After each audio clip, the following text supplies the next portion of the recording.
Jadi topik ini memang menarik ya, bahwa biasanya kita ngomongin spiritualitas itu di gereja. Iya. Ya, tapi ini di tempat kerja ya. Sesuatu yang membuat kita bertanya-tanya, kok gitu ya. Dia memberikan kepada kita nih mata yang pas untuk kita. Mata yang pas. Kalau kita minum, kita bisa minum. Kalau kita jajan, kita bisa jajan. Comai kayak apa kayak di jalan ya.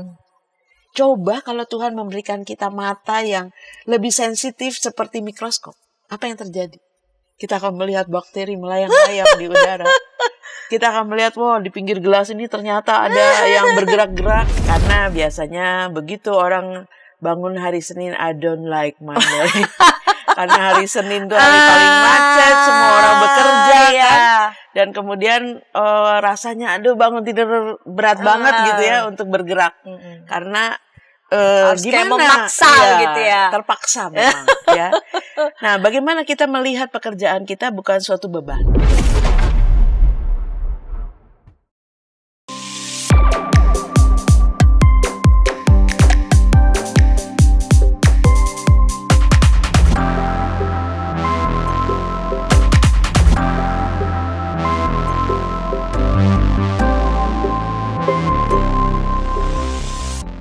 Sahabat TKB TV, kita jumpa kembali dalam program Warteg RI, Warung Teologi dan Refleksi Iman. Sahabat TKB TV, program Warteg RI ini, program Warung Teologi dan Refleksi Iman ini diselenggarakan sebagai sarana bagi kita mempercakapkan isu-isu teologis ataupun juga perkembangan ajaran gereja. Bisa juga isu-isu yang tengah mengemuka di tengah masyarakat dan kita melihatnya dalam perspektif iman Kristen. Dan pada episode kali ini kita membincang tentang topik yang menarik, yaitu spirituality at work. Saya sebagai pelayan warteg biasanya Bapak Pendeta Arlianus Larosa, namun pada episode kali ini saya Pendeta Santiani Manurung. Dan yang akan membincang tentang spirituality at work telah hadir di studio Ibu Pendeta Melani Ayub. Salam jumpa Ibu Pendeta. Yang biasanya Ibu Pendeta Melani ini akrab wajahnya di program Ngulik Alkitab. Tapi kali ini di program Warung Teologi dan Refleksi Iman kita membincang tentang spirituality at work, spiritualitas dalam pekerjaan. Ini ngapain ngomongin spiritualitas dalam pekerjaan? Bu Pekerjaan Pendeta biasanya nyari duit ya. Pekerjaan tuh urusannya kan materi, cari duit, mesti gimana job desk-nya, mesti bagaimana supaya cari proyek bisa, ya. Iya, cari proyek, lalu kemudian itu bisa menghasilkan, bisa sesuai dengan target, bisa memenuhi apa harapan company. Tapi kali ini ngomongin spirituality at work, spiritualitas dalam pekerjaan. Kenapa nih Bu Mel, kita perlu ngomongin spiritualitas nih dalam pekerjaan? Iya. Jadi topik ini memang menarik ya, bahwa biasanya kita ngomongin spiritualitas itu di gereja. Iya. Ya, tapi ini di tempat kerja ya. Sesuatu yang membuat kita bertanya-tanya, kok gitu ya. Dasarnya adalah sebetulnya manusia itu adalah homo poeta. Manusia itu adalah pencari makna. Manusia itu bukan hanya bekerja untuk menghasilkan secara ekonomi, tapi manusia itu dalam hidupnya harus memaknai hidupnya. Kenapa saya bekerja? Untuk apa saya bekerja? Ya, ujungnya itu harapannya seperti apa? Dia menghayati dalam kerja itu apa yang dia bisa lakukan bagi dirinya, tapi juga bagi Tuhan. Sebab manusia itu bukan manusia ekonomi, tapi manusia adalah makhluk spiritual. Manusia bukan manusia dengan pengalaman spiritual, tapi kita adalah makhluk spiritual yang memiliki pengalaman manusiawi. Wah, ya, ini menjadi pas kalau kita membaca Kejadian karena kita diciptakan menurut gambar dan rupa Allah. Sebagai makhluk spiritual kan kita nggak bisa cuma jadi makhluk spiritual hari Minggu doang. Jam-jam kita ada di gereja doang gitu ya. Dan kalau hari-hari berikutnya kita menjadi makhluk yang lain gitu kan. Tentunya nggak bisa begitu. Nah, justru kita diingatkan menjadi makhluk spiritual itu anytime, dalam setiap saat dalam kehidupan kita. Sebab spiritual dari bahasa Latin spiritus artinya memang tidak satu kata, bisa diterjemahkan roh, jiwa, nafas hidup, ilham, kesadaran, keberanian dan seterusnya. Jadi yang namanya spiritus atau roh, jiwa itu sesuatu yang menyatu dengan diri kita. Kapanpun, selagi kita dikatakan kita adalah manusia, maka itu ada pada diri kita. Sebagai makhluk spiritual itu sesuatu yang harus mewarnai keseharian kita, rutinitas kita, kesibukan kita, dimanapun kita berada, bukan hanya ketika kita ada di gereja. Jadi spiritualitas bisa diartikan pola hidup yang dituntun oleh roh, yang memampukan seseorang menjadikan kehadiran Allah itu pusat dalam segala hal yang dia kerjakan. Jadi ketika saya bekerja atau ketika saya sibuk dengan urusan saya hari ini di dapur, saya nggak cuman mikirin saya mau masak apa hari ini, tapi saya berpikir ketika saya masak, Tuhan tolong supaya makanan ini jadi energi positif bagi orang-orang yang saya masak misalnya.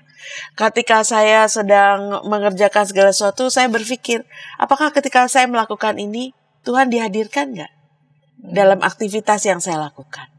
Jadi kehidupan kita tidak bisa dipisahkan dengan kehadiran Tuhan. Justru kita diajak untuk menghadirkan Tuhan dalam segala cara, dalam segala waktu, dalam apapun yang kita lakukan. Ya. Dalam bahasa Latin sapientia berarti kearifan. Nah, kalau kita bicara spiritual, biasanya orang bicara tentang SQ, spiritual quotient. Orang seringkali sudah dengar IQ kan, intelektual. Atau EQ, emosional. Ini ada lagi spiritual quotient. Dan kalau spiritual quotient dari sapientia itu berarti kearifan, maka spiritual quotient bukan cuman kecerdasan spiritual, tapi juga disebut kecerdasan kearifan. Menarik ya? Wisdom, intelligence. Betapa orang dalam hidup butuh kearifan kan? Supaya dia tidak salah langkah. Supaya dia jangan sampai mengalami bencana, kesulitan. Dia Justru butuh itu nggak kearifan. digolongkan emotion intelligence ya? Enggak, karena emotion itu bicara soal tubuh.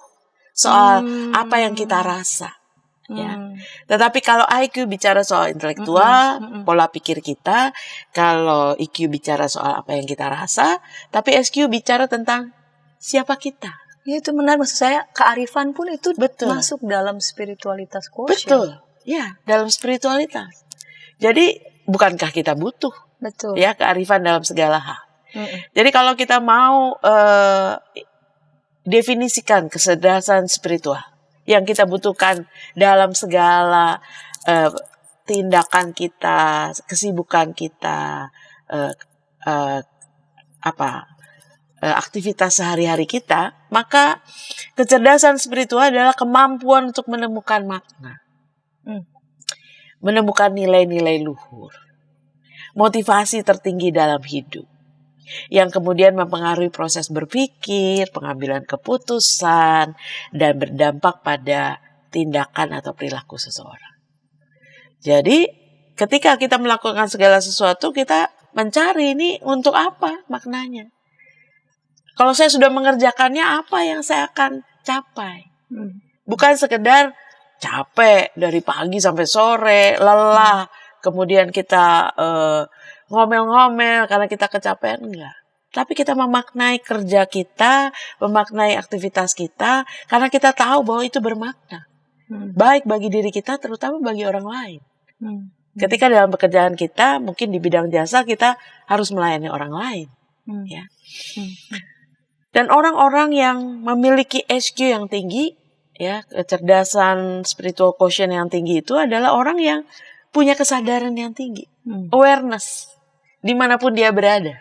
Dia tahu siapa dia, apa yang harus dia lakukan, lalu tujuannya apa, gitu ya.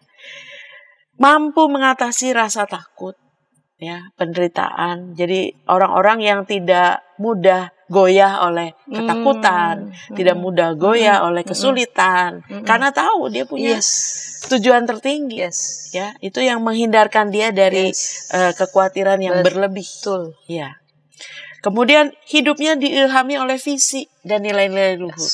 walaupun capek, walaupun jauh, walaupun setengah mati perjuangannya, tapi karena dia tahu yang dia kerjakan itu betul-betul penting dan bermakna, so dia lakukan, gitu ya.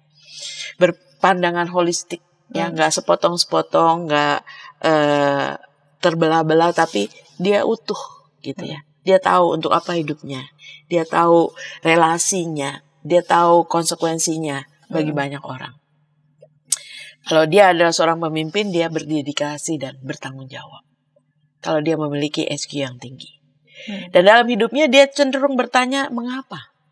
Mengapa ini harus dilakukan? Dia bertanya, bagaimana jika kalau ini nggak dilakukan, apa yang terjadi? Jadi pertanyaan-pertanyaan yang esensial. Itulah orang-orang yang spiritualitas quotient-nya tinggi. Bukan orang yang, ini apa? Ini hasilnya apa? Gitu ya. Hanya kepada hasil orientasinya. Tapi kalau dia bukan orientasi hasil, tapi orientasinya pada esensi, hakikat sesuatu. Sehingga dalam hidupnya, dia mau berjuang untuk sesuatu yang dianggap penting. Itu ciri-ciri yang memiliki spiritualitas quotient yang tinggi. Iya. Kondisi sekarang gimana, Bu Pendeta? Kalau kita bicara kondisi dan kita sedang bicara spirituality at work kan. Kondisi sekarang, manusia yang sedang bekerja sekarang ini kondisinya. Kalau kita melihat kondisi saat ini yang katanya tidak baik-baik saja, ya. Artinya dalam banyak segi kita melihat secara umum manusia seringkali melihat dirinya makhluk ekonomi. Bukan makhluk spiritual. Makhluk ekonomi yang mikirnya hari ini gimana saya cari uang. Bagaimana saya mendapat keuntungan? Bagaimana saya dapat hasil yang banyak? Bagaimana saya bisa mengeruk keuntungan sebesar-besarnya, ya, dengan daya yang sekecil-kecilnya. Tidak peduli apa dampaknya pada orang lain. Yang penting saya dapat duit. Yang penting saya kaya. Yang penting saya menjadi orang yang mungkin bisa berlebih, ya. Bukan cuma berkecukupan, tapi lebih, gitu. Nah, itu menjadi krisis. Karena orang tidak melihat dirinya sebagai makhluk spiritual. Kalau orang melihat dirinya sebagai makhluk ekonomi, maka dia akan jatuh pada segala macam jebakan-jebakan yang membuat dia menjadi makhluk yang sangat rendah sebetulnya. Karena dia cuma mikir bagaimana saya bisa makan hari ini, bagaimana saya dapat duit hari ini, bagaimana saya dapat keuntungan hari ini. Bukan sesuatu yang luhur dalam hidupnya. Bekerja hanya untuk uang, terobsesi untuk uang. Dan seringkali yang terjadi akhirnya mengeluh. Capek, frustrasi, depresi. Karena udah kerja keras uangnya gak banyak gitu ya. Udah kerja keras dapatnya gak seberapa. Dan kemudian menjadi orang-orang yang kemudian sangat kering gitu ya dalam hidupnya. Karena apa yang dia dapatkan mungkin tidak memuaskan dan kemudian dia merasa ya sia-sia hidupku. Gitu ya. Motivasinya rendah, penuh dengan ketakutan, takut kurang, takut nggak bisa ini, nggak bisa itu. Motivasi yang rendah itu serakah, ingin lebih, ingin melakukan banyak hal demi kepentingan dirinya, bisa melakukan apa saja tanpa memikirkan orang lain atau menonjolkan diri. Dan motivasi yang rendah ini menunjukkan SQ-nya sangat rendah. Gitu ya. Dia mengecilkan dirinya hanya jadi makhluk materi. Dan kemudian akhirnya yang terjadi adalah stres, depresi dalam hidup. Dia tidak bisa menikmati hidup. Dia merasa hidup ini ya kemudian cuma rutinitas, capek. Ya. Gambarannya seperti ini. Ada seorang yang pergi ke pantai, jalan-jalan ke pantai. Wah, asik kan? Asik. Di tengah kesibukan bisa jalan-jalan menikmati pantai. Dan dia bertemu dengan nelayan. Nelayan sederhana yang perahunya kecil gitu. Dia tanya nelayan, jualan apa? Jualan ikan. Oh, terus dapat berapa ikan hari ini? Ya, saya dapatnya cuma seember ya. Paling berapa ini baru kejual separuh ya, sebagian saya bawa pulang. Lalu ada pengusaha nih yang jalan-jalan di pantai itu, dia bilang, kok kamu jualannya cuma sebentar? Coba kamu dapat ikannya lebih lama supaya kamu dapat ikannya lebih banyak, kamu jualannya lebih banyak ikannya, jadi kamu punya duit ya, bisa benerin rumah, bisa macam-macam gitu. Tapi nelayan ini bilang, ya dari dulu juga saya, ya yang penting seadanya lah, cukup untuk sehari-hari. Coba kamu kalau dapat lebih banyak, kamu bisa dapat kapal motor, kamu perginya ke mungkin lebih dalam gitu ya. Kemudian kamu punya alat memancing ikan yang banyak. Kamu bisa bukan cuma bisa punya rumah yang besar, kamu bisa beli saham ya. Kemudian kamu bisa jalan-jalan ke luar negeri. Seperti saya ini sekarang jalan-jalan, saya nggak mikirin kerjaan gitu ya. Terus nelayan gitu, oh kalau ujungnya supaya bisa jalan-jalan ke pantai, saya juga tiap hari udah jalan-jalan gitu ya. Jadi ada orang yang berpikirnya sangat ekonomi, ada orang yang berpikirnya bagaimana dia tahu siapa dirinya, tahu apa yang harus dia lakukan, tahu bersyukur, dan menikmati gitu. Dan ternyata itulah berbeda begitu ya. Ketika orang memiliki spiritual, kecerdasan spiritual yang cukup dalam dengan orang yang hanya ekonomi saja, pasti berbeda dalam hidupnya. Dan itulah yang terjadi dalam hidup kita. Masih banyak orang yang merasa bahwa ya saya sebagai manusia yang penting ekonomi. Baiklah, berarti kita ada ada banyak orang mengalami krisis spiritualitas. Dan bagaimana yang dimaksud dengan spirituality at work, spiritualitas dalam pekerjaan, dan bagaimana itu bisa bekerja ya, dalam hidup kita dan kerjaan kita hari-hari biar nggak frustrasi dan sebagainya. Kita akan mulai segmen kedua. Namun sebelumnya kita dengarkan pesan-pesan berikut ini. Hai Kidos. Ku datang dan Inti, betul. Kodok lumpuh dan ayam buta. Kidi Time. Para pimpinan gereja di sana-sini mengakui bahwa jangankan warganya atau para pendetanya, mereka sendiri juga tidak begitu tahu karena sesudah menerima dokumennya taruh di kantor sinode tidak ada upaya untuk sosialisasi. Jadi sama juga kayak masalah bioetika di Indonesia ya, apakah boleh begini, apakah boleh, tapi kita harus bertanya lebih dalam lagi sebagai orang Kristen, apa sikap etis dan apa keputusan etis yang merupakan refleksi daripada visi moral dari iman Kristen. Hadirkan Tuhan sebagai sahabat, bukan hanya sebagai majikan yang di atas atau hakim. Hadirkan Tuhan sebagai sahabat kita juga, yang mau mendengar, mau meraih, yang kamu bisa seadanya dengan dia, yang kamu bisa nikmati kehadirannya. Kalau gereja bisa lakukan itu, apapun alirannya, saya kira Gen Z akan merasa ini rumah. Ternyata masih banyak komunitas kita yang tanpa sadar budaya hierarkis di dunia itu dibawa masuk ke gereja.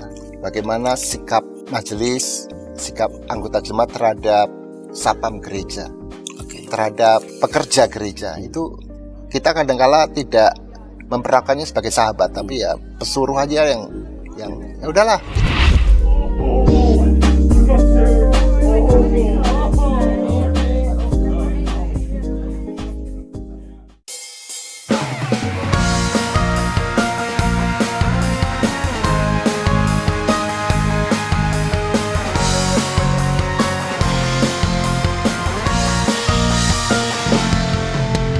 Hormat pada orang tua, menyayangi binatang,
Malam adik-adik.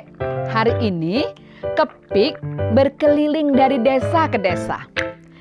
Kepik pengen ke rumah Pak Tani. Coba, ada yang tahu nggak di rumah Pak Tani ada apa saja? Ayo coba tebak. Apa coba? Betul, ada sapi. Mo.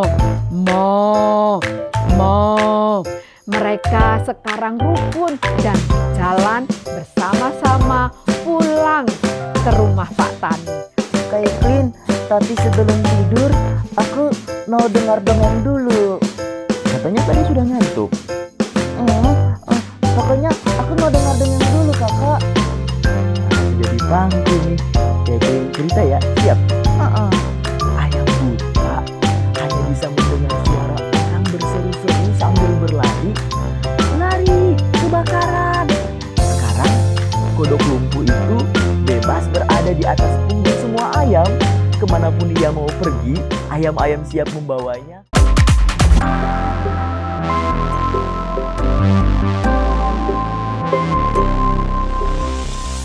Sahabat EKB TV, senang masih bersama dengan kami dalam program Warteg RI, Warung Teologi dan Refleksi Iman. Kita sedang membincang spirituality at work, spiritualitas dalam pekerjaan. Kita masuki segmen kedua. Di segmen pertama, Ibu Pendeta Melani sudah menjelaskan bahwa kita itu makhluk spiritual dan terjadi krisis spiritualitas dalam keseharian kita. Dan di segmen kedua ini kita akan mulai spiritualitas dalam pekerjaan tuh kayak apa sih?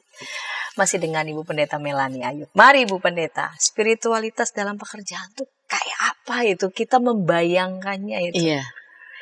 Spirituality at work lahir dari aktivitas kerja sehari-hari yang menolong kita untuk menyadari bahwa Tuhan hadir di tengah apa yang sedang kita kerjakan.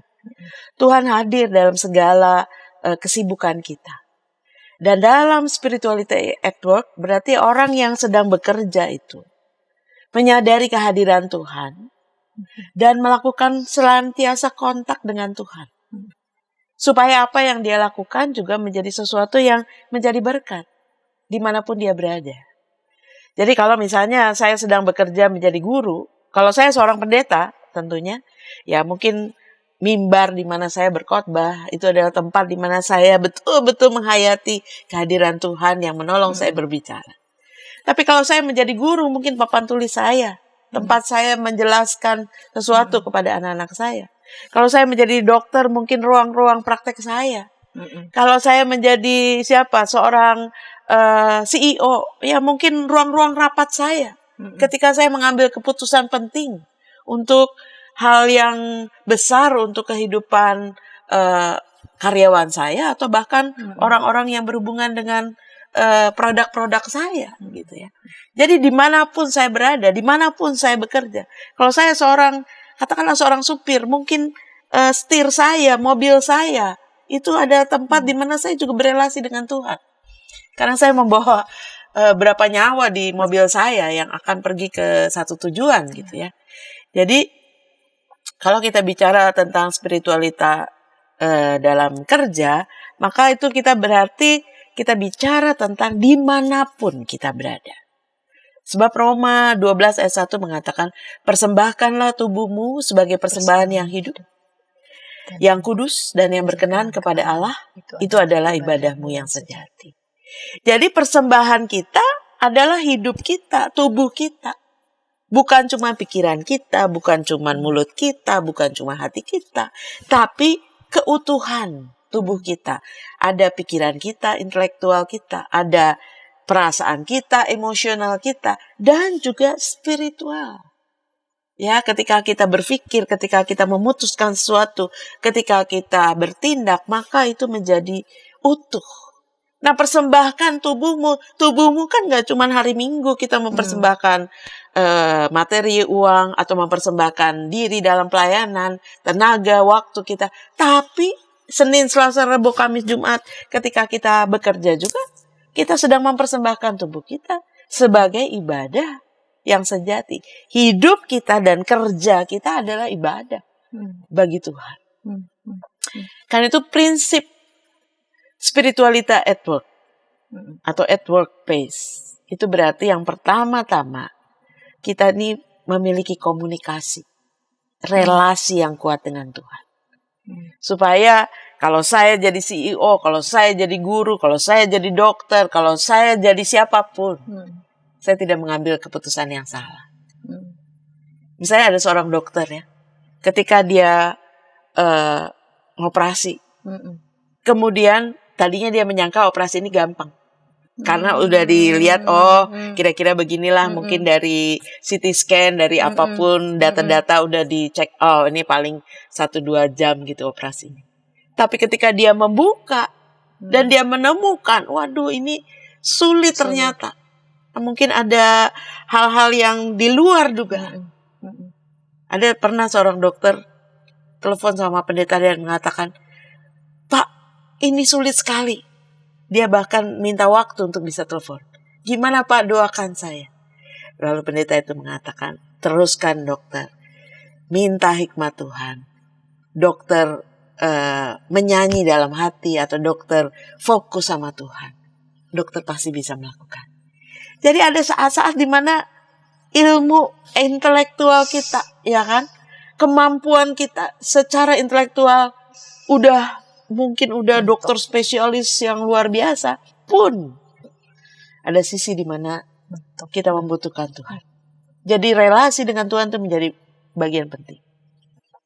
Yang kedua, spirituality is respect.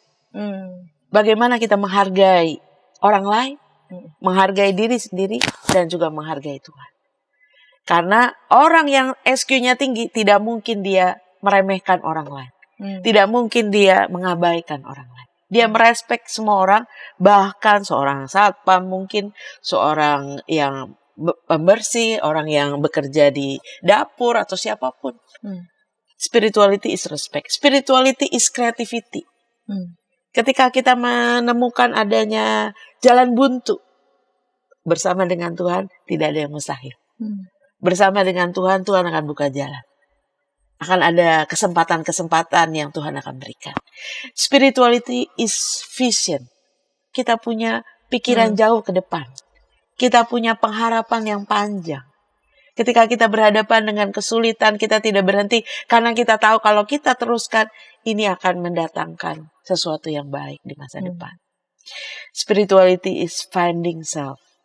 Karena itu orang yang dengan SQ yang tinggi, orang yang tahu siapa dirinya. Apa yang dia harus lakukan, ya, untuk apa dia melakukan semuanya itu. Karena itu spirituality at work itu berarti kerja kita bukan cuma ekonomi, bukan cuma materi, bukan cuma popularitas, bukan cuma mendatangkan kedudukan atau kepuasan diri. Betul bahwa kita bisa pakai intelektual kita, segala sesuatunya untuk memberikan karya-karya yang terbaik. Ya, tapi yang terutama adalah spirituality at work. Kita mencari apa sih yang Tuhan mau. Kalau Tuhan sudah panggil saya menjadi seorang guru di sekolah yang mungkin terpencil, apa sih yang Tuhan mau? Ya, mencari kehendak Tuhan dan belajar melakukannya. Bekerja itu adalah melayani. Bekerja itu adalah ibadah. Bekerja itu berarti memberikan yang terbaik bagi Tuhan. Bekerja itu berarti mencari apa sih yang Tuhan mau dalam pekerjaan kita. Dan saya yakin tiap orang dikaruniai Tuhan talenta. Tuhan berikan karunia-karunia. Sehingga ada orang yang sukanya gambar, jadi arsitek mungkin, jadi DKV, orang yang memang sangat teliti, menjadi seorang peneliti kan, dan sebagainya. Tapi semua talenta dan karunia itu harus dipakai untuk mempermuliakan Tuhan. Dan kita lakukannya untuk mendatangkan kebaikan bagi banyak orang. Karena talenta kita bukan hanya untuk diri kita sendiri. Tapi talenta itu harus dipakai supaya menjadi berkat bagi orang lain. Misalnya seorang guru yang saya baca dari buku Guru-Guru Teladan. Ya, ada seorang guru dari Mississippi, Jackie Parker, dia mengatakan, mengajar berarti meninggalkan warisan untuk planet ini. Ada orang bilang, ngapain jadi guru? Emang kalau jadi guru sama CEO kan mendingan gajinya gedean jadi CEO gitu ya. Atau jadi banker gitu. Tapi seorang guru yang menghayati pekerjaannya. Dia mengatakan mengajar itu meninggalkan warisan, legacy. Untuk planet ini, mengajar itu menyentuh keabadian. Dan dalam hidup saya mengingat ini, ketika saya membaca ini saya ingat. Saya pernah punya guru biologi di SMP. Guru biologi. Dia mengajar tentang anatomi tubuh. Tapi dia mengatakan, tahu nggak? Tuhan itu luar biasa. Dia memberikan kepada kita nih mata yang pas untuk kita. Mata yang pas. Kalau kita minum, kita bisa minum. Kalau kita jajan, kita bisa jajan. Comai kayak apa kayak di jalan ya. Coba kalau Tuhan memberikan kita mata yang lebih sensitif seperti mikroskop. Apa yang terjadi? Kita akan melihat bakteri melayang-layang di udara. Kita akan melihat, wow, di pinggir gelas ini ternyata ada yang bergerak-gerak gitu ya. Mau makan sambal terasi, apalagi gitu ya. Ada yang bergerak-gerak, kita nggak bisa hidup. Kita harus hidup dalam bubble. Dia guru biologi loh. Dia bukan guru agama. Tapi bagaimana dia memiliki spiritualitas yang luar biasa. Yang saya aja sekarang udah umur berapa, saya ingat terus apa yang dia katakan. Saya pakai itu sebagai ilustrasi kalau saya khotbah kadang-kadang. Kenapa? Dia meninggalkan legacy.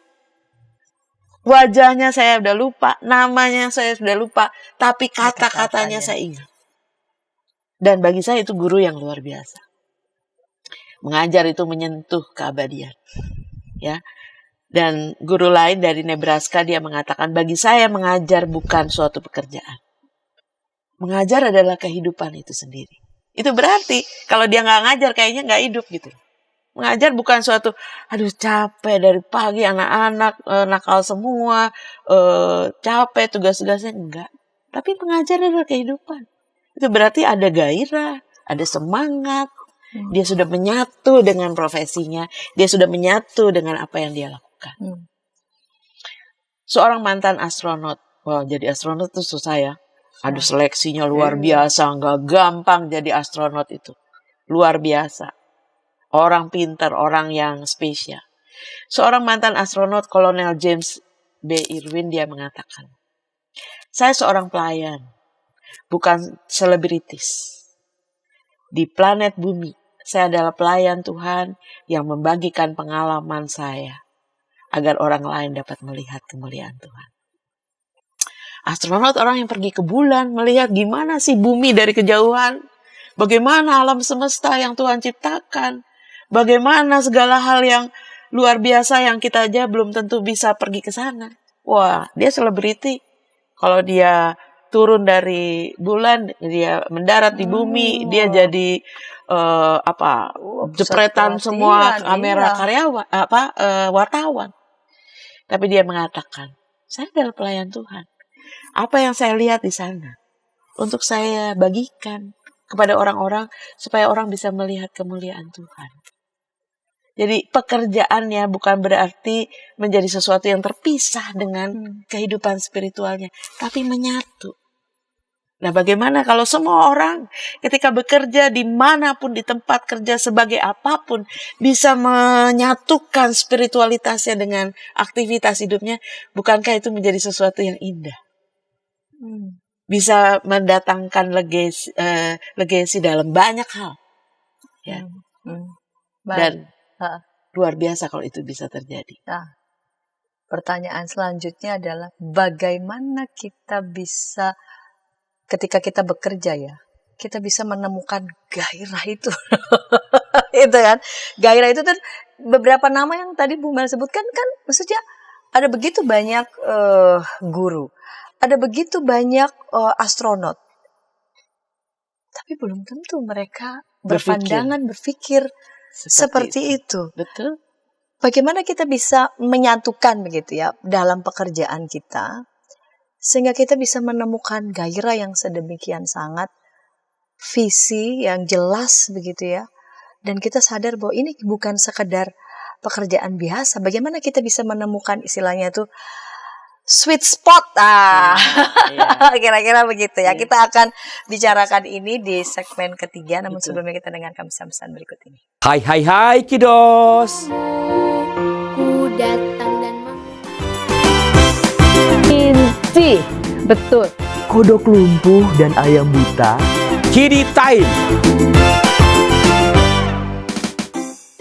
Para pimpinan gereja di sana-sini mengakui bahwa jangankan warganya atau para pendetanya, mereka sendiri juga tidak begitu tahu karena sesudah menerima dokumennya taruh di kantor sinode tidak ada upaya untuk sosialisasi. Jadi sama juga kayak masalah bioetika di Indonesia ya, apakah boleh begini, apakah boleh, tapi kita harus bertanya lebih dalam lagi sebagai orang Kristen, apa sikap etis dan apa keputusan etis yang merupakan refleksi daripada visi moral dari iman Kristen. Hadirkan Tuhan sebagai sahabat, bukan hanya sebagai majikan yang di atas atau hakim. Hadirkan Tuhan sebagai sahabat kita juga, yang mau mendengar, mau meraih, yang kamu bisa seadanya dengan dia, yang kamu bisa nikmati kehadirannya. Kalau gereja bisa lakukan itu, apapun alirannya, saya kira Gen Z akan merasa ini rumah. Ternyata masih banyak komunitas kita yang tanpa sadar budaya hierarkis di dunia itu dibawa masuk ke gereja. Bagaimana sikap majelis, sikap anggota jemaat terhadap sapam gereja, terhadap pekerja gereja, itu kita kadang-kala tidak memperlakukannya sebagai sahabat, tapi ya pesuruh aja yang ya udahlah.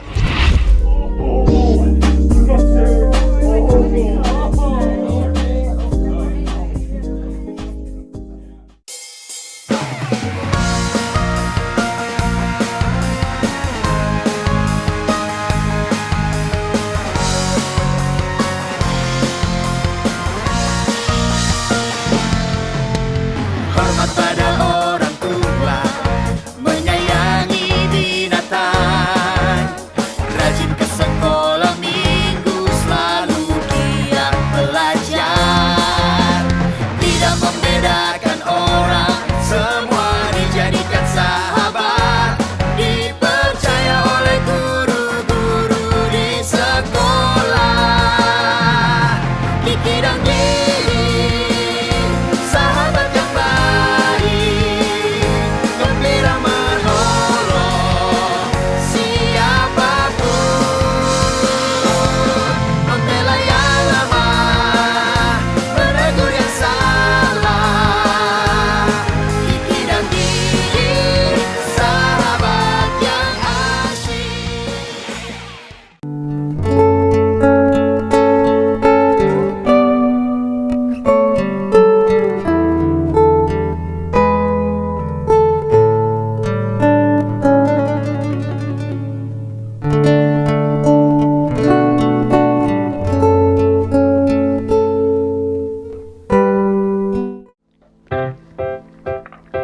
Shalom adik-adik. Hari ini Kepik berkeliling dari desa ke desa. Kepik pengen ke rumah Pak Tani. Coba, ada yang tahu nggak di rumah Pak Tani ada apa saja? Ayo coba tebak. Apa coba? Betul, ada sapi. Mo, mo, mo. Mereka sekarang rukun dan jalan bersama-sama pulang ke rumah Pak Tani. Kak Iklin, tapi sebelum tidur aku mau dengar dongeng dulu. Katanya tadi sudah ngantuk. Pokoknya aku mau dengar dongeng dulu kakak. Jadi pangku nih, kayak cerita ya, siap? Ayam buta hanya bisa mendengar suara orang berseru-seru sambil berlari. Lari, kebakaran. Sekarang kodok lumpuh itu bebas berada di atas punggung semua ayam. Kemanapun dia mau pergi, ayam-ayam siap membawanya.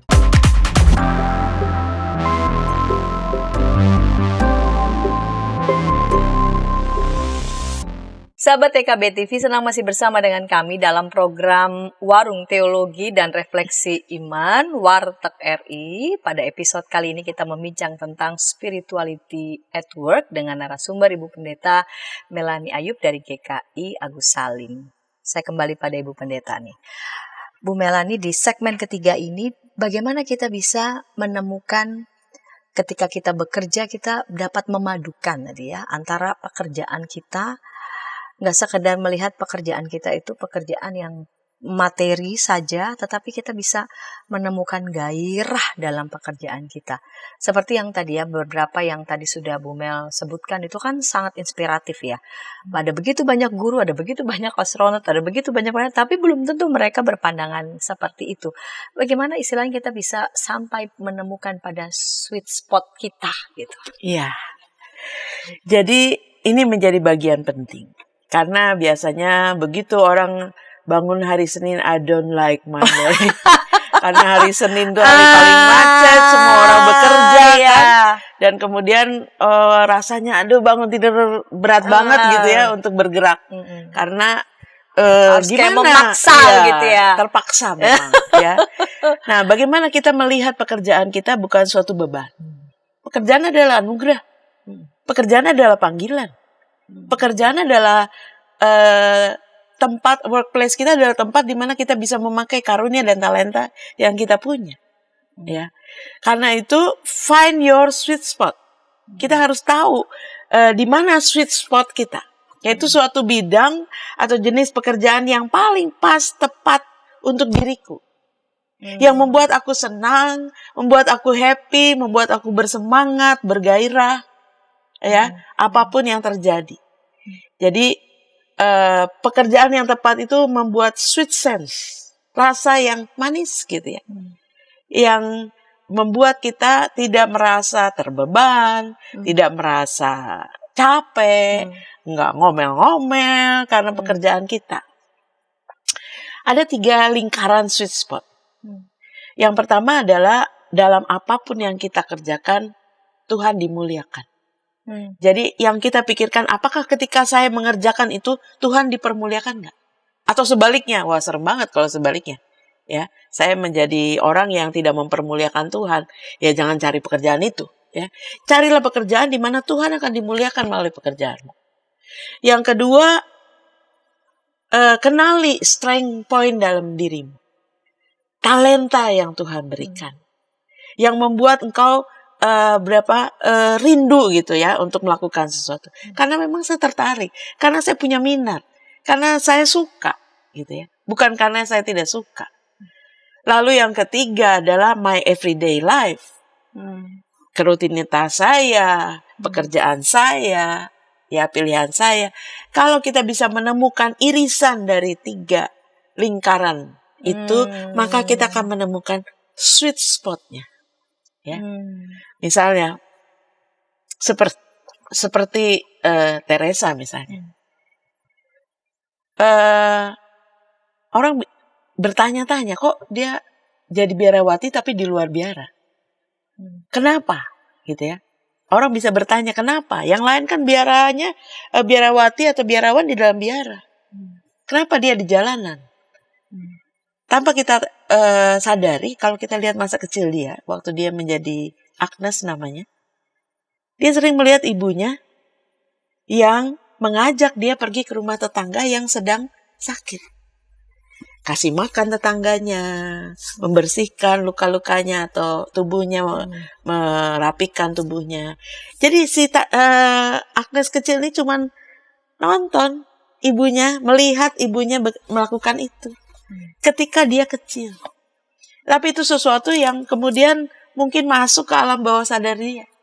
Bagaimana melayani orang, bagaimana mengasihi orang, bagaimana melakukan sesuatu yang membuat orang lain bisa tersenyum gitu ya.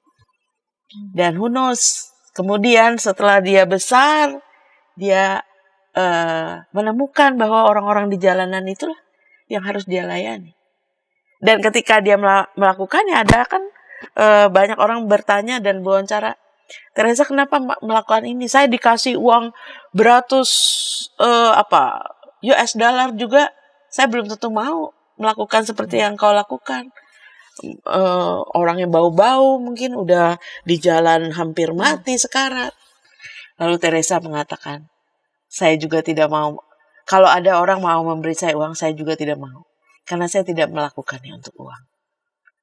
Tapi saya melakukannya Karena ketika saya melakukannya, saya seperti sedang merawat Kristus sendiri. Dan itu bagi dia menjadi sesuatu yang menyegarkan jiwa dia. Jadi temukan your sweet spot. Ya, pekerjaan, jenis pekerjaan yang Anda suka, yang memang sesuai dengan talenta Anda, yang Anda yakin juga Tuhan dipermuliakan melalui pekerjaan itu. Jadi kalau contohnya, ada banyak contoh, tapi contohnya ya Teresa dengan Ordo Cinta Kasih. Orangnya sudah tidak ada, ordonya tetap ada. Banyak orang terinspirasi. Ribuan orang melakukan, meneruskan apa yang dia lakukan. Beethoven dan Fifth Symphony, ya. Beethoven orang yang sebetulnya punya kendala juga dengan telinganya, tapi dia bisa memainkan musik, bisa menulis notasi musik yang indah, yang sampai sekarang jadi legenda bagi dunia musik kan. Da Vinci dan Mona Lisa, ya ada banyak lukisannya, tapi salah satunya Mona Lisa yang dikenal orang. Ada banyak pelukis, tapi ada yang betul-betul legendaris. Ini udah berapa abad setelah dia hidup, tapi tetap dia menyentuh kekekalan. Betul, keabadian. Karena itu spirituality at work harus diekspresikan melalui our belief. Apa yang kita percayai. Apa yang kita yakini. Kalau kita, siapapun kita, mau jadi dokter, mau jadi satpam, mau jadi supir, mau jadi guru, mau jadi siapapun kita. Kalau kita memiliki nilai-nilai spiritual, menghayati hidup kita secara spiritual, maka dalam kerjaan kita, dalam pekerjaan kita, kita akan mengekspresikan nilai spiritual kita. Yang pertama, honesty. Jujur. Ya. Berkata apa adanya. Ya. Jujur. Tidak dibuat-buat. Kalau ya, katakan ya. Kalau tidak, katakan tidak. Dan percayalah. Di dunia apapun sangat dibutuhkan orang yang jujur. Sebab langka. Ya. Dalam salah satu penelitian di majalah, survei lah. Di majalah, para CEO ini, ya, apa sih kriteria pertama yang Anda butuhkan ketika Anda mencari pegawai? Jujur. Yang kedua, bertanggung jawab. Karena itu, ini menjadi hal yang penting. Pertama jujur, yang kedua trust. Bisa dipercaya. Juga bisa mempercaya orang lain. Ya, karena kita dalam pekerjaan kita harus bekerja sama, dan mau tidak mau kita harus membangun trust. Orang yang spiritual tinggi bisa dipercaya, ya, bisa mempercaya orang lain. Yang ketiga adalah courage, punya keberanian untuk mengambil mungkin tanggung jawab yang besar. Dalam banyak hal dalam pekerjaan ada, aduh jangan saya deh, karena resiko besar. Harus lembur mungkin, harus melakukan effort yang besar. Tapi ada orang-orang yang courage, punya keberanian. Kenapa? Karena keberanian itu dia ambil, tanggung jawab itu dia ambil, oleh karena dia tahu apa yang dia kerjakan itu akan mendatangkan kebaikan bagi banyak orang. Lalu caring. Orang yang punya spiritual mau nggak mau dia peduli sama orang lain. Punya waktu untuk mendengar, punya waktu untuk berempati juga, ya. Dan itu kita butuhkan dalam dunia kerja kita. Orang sangat berharap teman kerja kita adalah orang yang care, ya. Yang kelima adalah fairness, ya. Memperlakukan orang lain dengan adil, dengan fair, ya, tidak membeda-bedakan orang, tidak memperlakukan orang secara berbeda sesuai dengan kepentingan-kepentingan tertentu, ya. Dan itu menjadi hal yang penting. Itu akan muncul kalau kita adalah orang spiritual, adil, berlaku adil, ya. Dan yang terakhir adalah respect, menghargai orang, ya, apa adanya. Respect juga kepada Tuhan, respect kepada orang lain, juga respect pada diri sendiri. Sebab kalau kita menghargai diri kita sendiri, Kita tidak berani atau kita menjauhkan diri kita dari hal-hal yang akan menodai diri kita. Jadi spirituality at work ternyata mengandung nilai-nilai yang sangat bagus, sangat dibutuhkan dalam kehidupan kita. Dan bisa dibayangkan kalau setiap orang dalam dunia kerjanya, dalam kesibukan kerjanya, menghayati secara spiritual, maka itu akan muncul. Itu akan menjadi sesuatu yang yang nyata, yang terwujud dalam kehidupannya. Dan itu akan menjadi sesuatu yang sangat efektif, sangat baik. Dimanapun dia bekerja, dia akan menjadi orang yang diandalkan. Dia akan menjadi orang yang menginspirasi orang lain. Kolose 3 ayat 23, bukankah mengatakan kepada kita, apapun juga yang kamu perbuat, perbuatlah dengan segenap hatimu seperti untuk Tuhan. Dan bukan untuk manusia. Kalau kita adalah orang-orang yang bekerja dengan nilai spiritualitas yang tinggi, tahu bahwa ketika kita bekerja kita melakukan untuk Tuhan, kita nggak akan melakukannya dengan asal, kita tidak akan melakukannya dengan mungkin marah-marah atau dengan ngedumel gitu ya, tapi dengan sepenuh hati, dengan sekuat tenaga, karena kita tahu Tuhan akan dimuliakan. Dan betapa indahnya kalau semua orang ketika di tempat kerjanya memiliki spirituality yang luar biasa seperti itu. Baik Bu Pendeta Melani, di menit-menit akhir segmen penutup ini dan juga episode kita, Bu Pendeta Melani bisa menyampaikan semacam pesan pastoral ya.